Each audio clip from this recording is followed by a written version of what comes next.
Hey, this is Brad with WTI. Ever been stranded in your car, battery won't start? Well, that is where this can be a true lifesaver. This Scosche PowerUp 2000.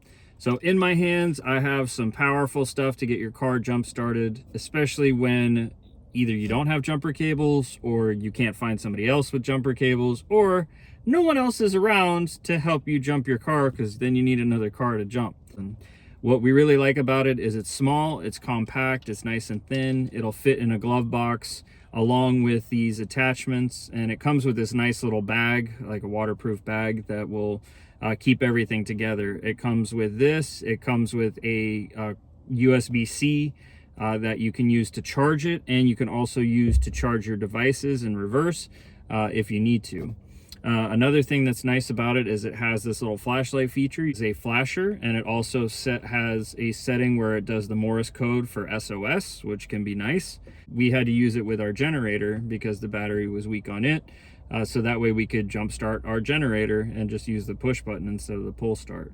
It comes with a 12-volt attachment as well, like for a cigarette lighter attachment. So you can run some of the things, like if you got a flat tire or something, you got a little air compressor. You can plug that in and power that off of this as well. And so that's what we really like about this Scosche PowerUp 2000, and that's my point of view.